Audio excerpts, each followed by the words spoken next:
ternyata Aduh, serba salah ya kita sebagai ibu. menumbuhkan kejujuran di rumah itu juga masih jadi tantangan. Nah, yang sering kali jadi Kita harus masalah. appreciate sih kejujuran Betul, anak betul. itu walaupun dia salah. Lebih baik jujur daripada dia Hiding, menyembunyikan. dari Tadi ada situasi di rumah, kita lihat sama-sama tayangan tentang situasi di sekolah, di mana sebetulnya ada kesempatan-kesempatan untuk memilih menjadi jujur atau menjadi tidak jujur. Apa yang dilakukan guru pada saat murid-murid ujian? Kalau di sekitar kita di sini biasanya kalau mau dekat dengan ujian, makanya kita kan sekarang di sini sudah dibagi per gugus kan. Yang gugus itu ada 5 SD, ada yang 6 juga ada, tapi kebanyakan yang 5. Kita di rapat di sana KKG, makanya itu disampaikan di sana sama ke sekolah.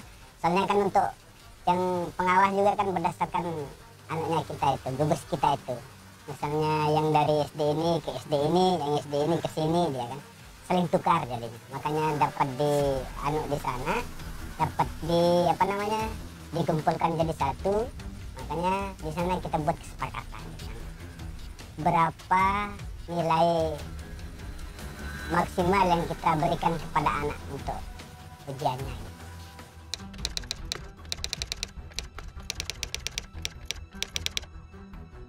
Pada saat anak-anak menjawab, silakan kasih tanda titik aja dulu. Kasih tanda titik dulu. Soalnya setelah setengah jam itu baru kita dikasih yang jawaban untuk anak itu. Yang sampai nilai 70 misalnya. Ya, standar lah, ya, standar kelulusan itu. Jadi ada yang buatkan jawaban betulnya itu. Ada Iya. yang apa lihat dari kunci apa ada yang mengerjakan? Yang mengerjakan di sekolah itu sendiri. Nggak ada soalnya kunci jawaban dikasih kita, nggak ada. Jadi ada guru-guru di sekolah itu yang Iya, mengerjakan itu yang mengerjakan. dengan strategi pokoknya ini nilainya harus Iya. standar. Iya. Kalau kita Jadi lihat ada salah satu guru. iya. Bersama nanti, ya bersama. Yang penting pengawas nggak ikut sudah. Guru yang bersangkutan di sana, mana yang ada anunya dia ke sana, kita jawab sama-sama. Setelah diberikan baru di anak-anak itu dia kan misalnya salah nanti di titiknya itu tinggal di titik dihapus di titik yang baru dikasih, baru setelah selesai dikasih tahu baru dia mulai melingkar jawaban itu. Yang melingkari siapa? Dia sendiri. Oh, muridnya? Iya. Oh, jadi dikasih jawabannya gimana? Di papan. Oh, ditulis di Ya papan. ditulis di papan. Baru dia anak-anak itu cepat. Yang menuliskan di papan guru di sekolahnya. Iya guru di sekolah bukan pengawas. Pengawasnya kan tahu dong Pak. Tahu sih. Oh, tapi karena sudah ada. Karena sudah ada anaknya itu berdasarkan di gugus ya kesepakatan di gugus itu. Kalau ya pasti dia keluar sih. Mari menghela nafas bersama-sama. Salah kaprah. Iya, salah kaprah di mana yang terjadi adalah justru curang beramai-ramai.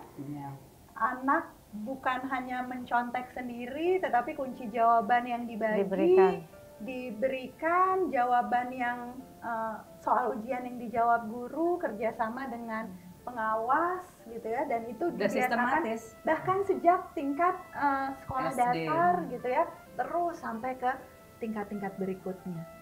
Ya itu makanya SDM Indonesianya jadi gimana kan SDM itu nggak cuma nilai-nilai intelektualitas, nilai-nilai akademis ya, tapi juga sebetulnya karakter pribadi yang kuat, yang punya karakter itu yang sebetulnya dihasilkan di rumah, dan di rumah kedua anak-anak kan di sekolah dihasilkan di situ gitu. Jadi bagaimana kita mau punya SDM yang tangguh kalau kemudian cara memperlakukan anak-anak kita justru sebaliknya.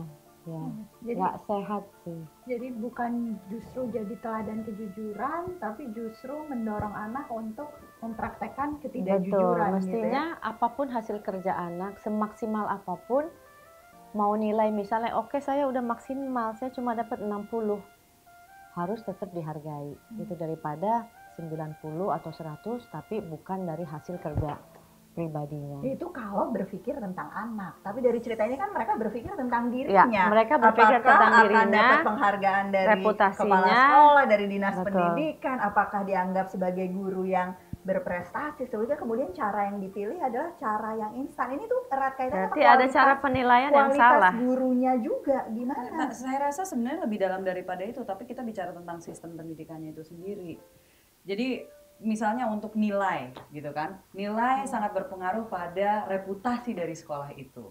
Bahkan kita tahu bahwa ada sekolah-sekolah demi mempertahankan reputasinya sebagai sekolah, salah satu sekolah terbaik, sampai itu guru-gurunya secara sistematis akhirnya memastikan bahwa anak-anaknya itu minimal dapatnya skor sekian, gitu kan, seperti yang mungkin tadi kita sudah lihat. Dan ini jadi menantang saya, dan juga saya rasa saya berharap ada juga yang tertantang untuk memikirkan kita sistem pendidikannya mau kita reformasi jadi seperti apa sih gitu. Karena mau tidak mau ya memang harus ada reformasi sistem pendidikan. Kita sempat tadi ngobrol-ngobrol kan, kita sampaikan bahwa sistem pendidikan di Indonesia ini masih menggunakan sistem pendidikan yang berlaku sejak zaman Belanda gitu sangat, kan. sangat konvensional. Sedangkan Belanda sendiri udah mereformasi sistem pendidikan mereka. Sedangkan dunia sudah berubah. Sudah sangat berubah. sekian Kita waktu. juga harus melihat maksudnya Finlandia, Korea Selatan, kenapa sih mereka bisa dikatakan the best of the, selalu antara nomor 1 dan nomor 2 di dunia untuk sistem pendidikan mereka gitu. Dan kita tahu bahwa sistem, saya sangat bersyukur saya menemukan ada salah satu sekolah playgroup gitu ya, secara anak saya baru 3 tahun tapi dia menggunakan sistem Finlandia gitu, yang dimana ya memang lebih ke nilai-nilai value system dan nilai-nilai kepribadian dan karakter anaknya, dan bagaimana untuk anak itu tuh bisa karena dia kayak jago kandang gitu loh. Kalau di rumah dia kayaknya wow udah kayak bos gitu, namanya bos gitu. Tapi kalau misalkan lagi di luar dia sering jadi pemalu, pokoknya takut. Jadi hal-hal seperti karakter. Jadi saya juga akhirnya sangat tertarik untuk homeschooling anak saya kalau misalkan nanti SD, karena saya takutnya dengan sistem pendidikan yang kita adakan sekarang yang menekankan pada nilai yang dia dapatkan, bukan nilai bukan karakter dia, bukan kontribusi correct, gitu tapi ya. malah ke nilai berapa yang dia dapatkan. Sedangkan apalagi salah satu anak saya yang kecil dia anak berkebutuhan khusus, so I'm now very much aware, sangat sadar tentang bagaimana kalau kita mau meningkatkan inklusivitas setelah udah ada undang-undang penyandang disabilitas, yang dimana kalau pendidikan kita ini harusnya udah naik ke inklusi. Nah kalau misalkan kita bicara inklusi artinya yes, gurunya kapasitasnya harus ditingkatkan, artinya bagaimana mereka bukan hanya mendidik istilahnya anak-anak yang istilahnya normatif, tetapi juga anak-anak yang perlu attention yang lebih gitu, yang sekarang aja seperti ini gimana lagi kalau mereka. Jadi sistem pendidikan itu apa sih yang mau kita, what do we want dari anak-anak kita pada saat apa yang jadi tujuan gitu ya. Kalau buat saya anak tujuan SD itu harusnya meningkatkan keinginan mereka untuk belajar, that first gitu. Nanti baru mereka istilahnya udah bener-bener yang I like learning this, saya suka belajar ini, saya suka belajar itu, bisa kita tingkatkan lagi pada saat dia akhirnya di middle school atau junior high school.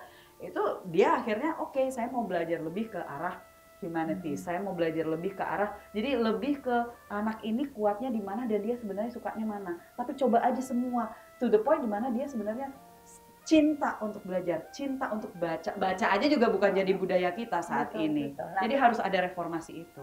Nah, menarik karena sebetulnya tadi berkali-kali disampaikan tujuan. Sebetulnya tujuan pendidikan nasional tuh apa sih? Apakah memang tujuan pendidikan kita itu nilai ujian sehingga kita kemudian beramai-ramai gitu ya, beramai-ramai hanya berfokus pada itu. Nah, tapi membayangkan reformasi yang menyeluruh terhadap ini, mungkinkah dilakukan?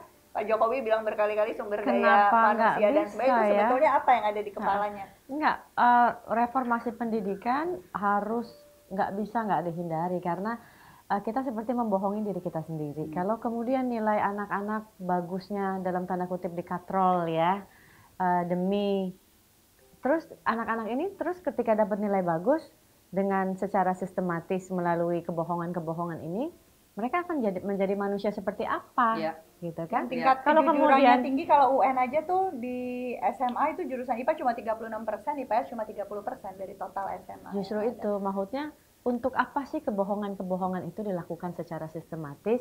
Yang penting kan anak-anak ini terus kalau lulus mereka masuk kuliah di mana, bekerja di mana, survival of the fittest kan, maksudnya mereka akan menjadi apa kelak kan, itu kan Jangan kemudian nilai tinggi tapi nggak bisa masuk kuliah di universitas yang bagus, kemudian nggak bisa bekerja, nggak kemampuan dirinya juga karena nggak punya karakter, kehilangan jati diri, kemampuan dirinya juga nggak ada untuk survive kan.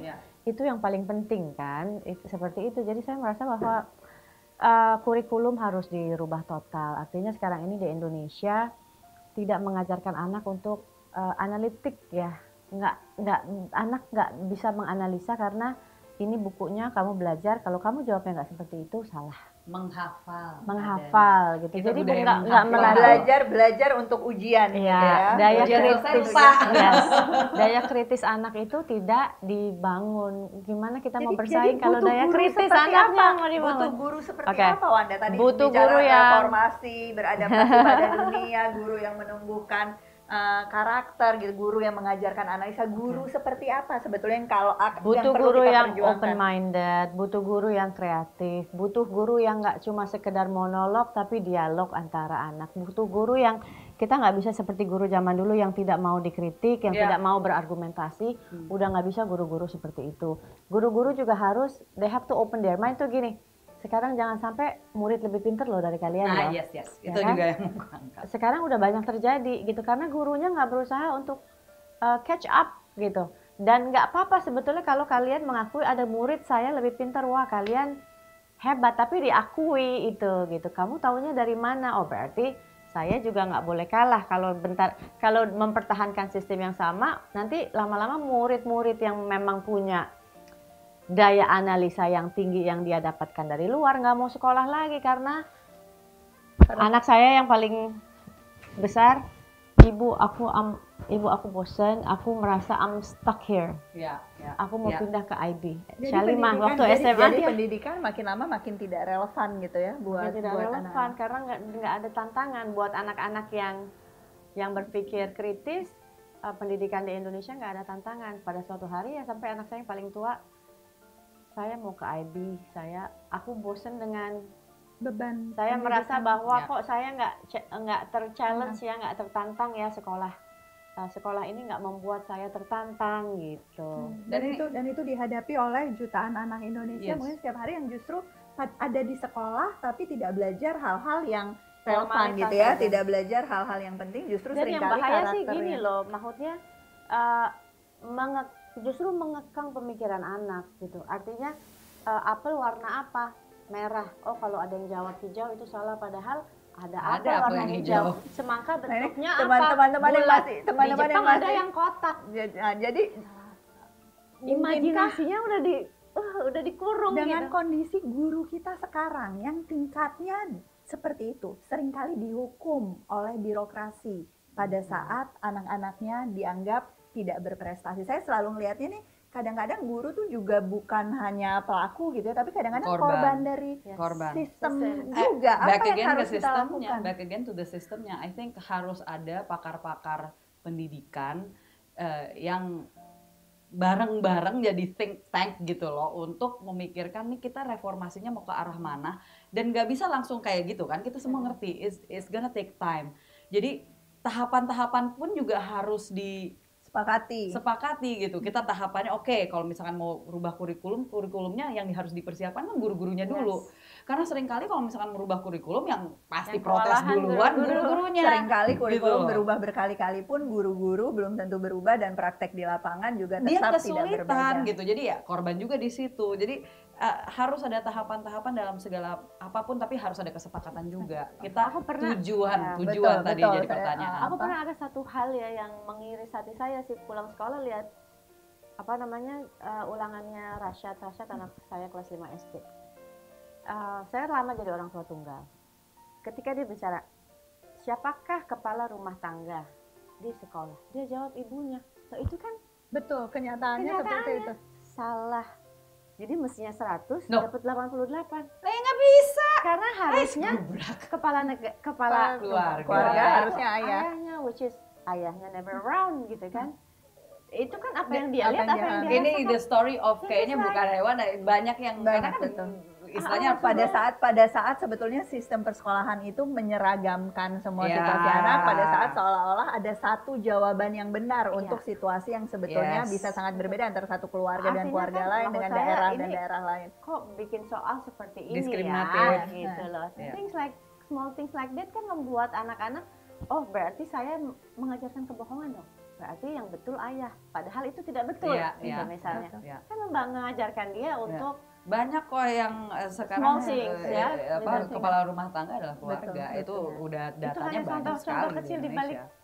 ribuan contoh lainnya. Betul, dan kembali lagi sebetulnya tujuan kita pada saat kita bicara sistem pendidikan nasional itu apa sih ya? Kemudian guru-guru yang dibutuhkan yang memilih profesi ini seharusnya punya kompetensi seperti apa? Saya mau menggarisbawahi untuk menutup kesepakatan jangka panjang dan harapan semoga pendidikan ini memang menjadi sesuatu yang diprioritaskan oleh siapapun, politisi, caleg, pemimpin rakyat, presiden ataupun wakil presiden yang insya Allah akan terpilih di bulan April nanti. Amin. Mudah-mudahan Amin.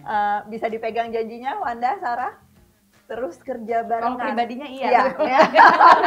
Susah deh Janji politisi. pribadi Politisi kalau diminta berjanji saya berani berjanji disclaimer. bahwa saya akan memperjuangkan secara maksimal semampu saya. Iya, there you go. Insya Allah itu sudah cukup untuk saat ini. Mudah-mudahan jadi modal kita untuk terus kerja barengan antar pemangku kepentingan, para politisi, pemangku kebijakan, guru dan murid di sekolah, dan juga Anda semua publik yang peduli pada isu-isu pendidikan di Indonesia.